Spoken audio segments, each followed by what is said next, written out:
This presentation is about 5G in France. My name is Coy Goss. So to start us all off, what is 5G?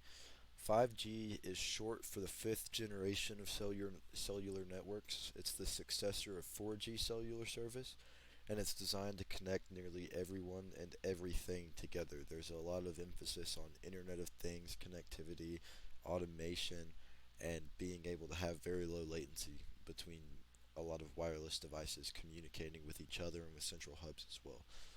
This is possible because 5G delivers higher data speeds, ultra low latency, like I mentioned, increased reliability, as well as increased network capacity and availability. So, where is 5G currently used? This first picture up here in the top right is a map of 5G tower counts around the world. It's pretty general, with them being kind of grouped together pretty loosely. But we can see here in the U.S. There's roughly 41,000 towers, whereas over here in Europe there's about 63,000. There's none in Russia though, as you can see. But 5G is present around much of the world. Of course, here in Africa, here in these Middle Eastern countries here, and in parts of South America as well, they don't have access to these things yet. But France does have pretty good coverage of 5G, as we can see down here in the second image. Compared to North Carolina, France is definitely a lot further along, even though they are roughly 5 times the size of North Carolina in area. But not even Russia has any 5G towers. Of course, some of these less developed countries don't have them either. But eventually, as long as the people there are willing to adopt 5G, there will be towers there. So why is 5G being used and adopted, and why should we use it over 4G? 4G is over 10 years old. It was launched in 2009, and since then, a lot of improvements have been made in the realm of cellular networking.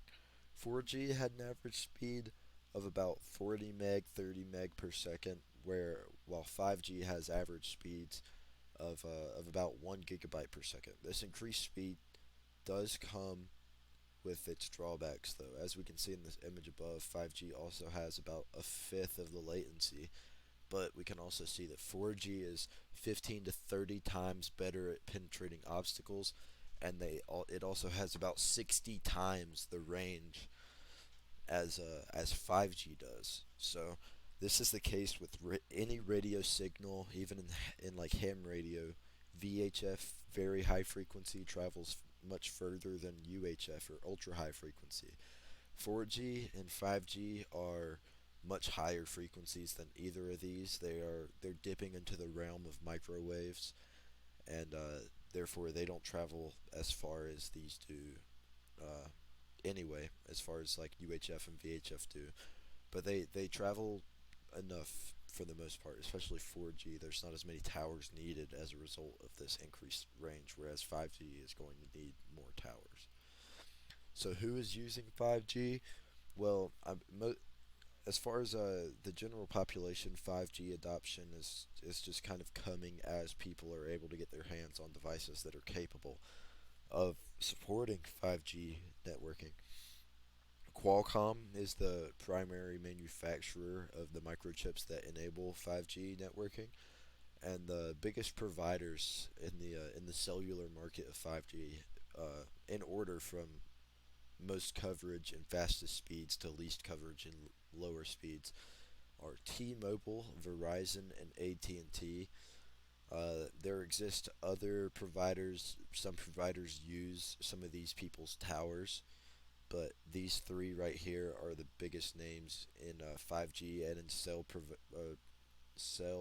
providers uh, around the board. So when is 5G used? Kind of go into the history of 5G.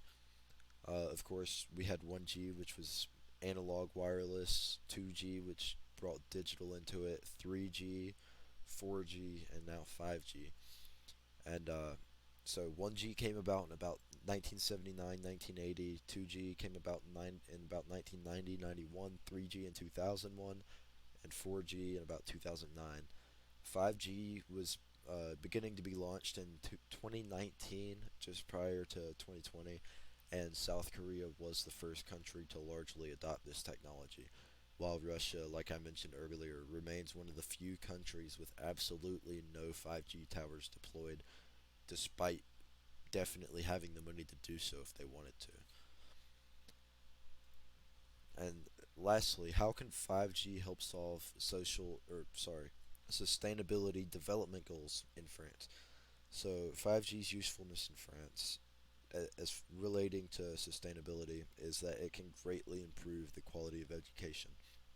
After 2020, remote learning has been a path that a lot of school districts have really considered going down after the pandemic forced everybody out of schools.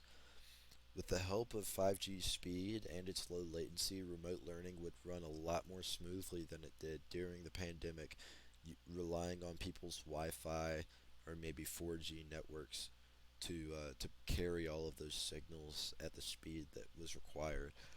5G also does open the door to a lot of new wireless classroom technologies that would not have been possible without them.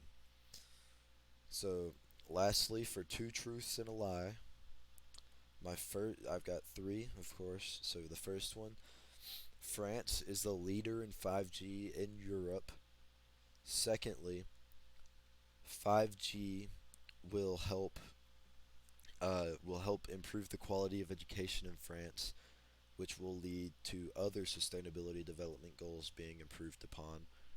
And then third and final is that uh, France will be able to use this 5G technology to more easily implement AI and automation, which was what my last presentation was about. If you guessed that France was the leader in 5G in Europe, you would be wrong. They are up there pretty high, but Germany has them beat. I believe the United Kingdom may also have them beat, but Germany certainly does. And that's all for my presentation. Thank you very much.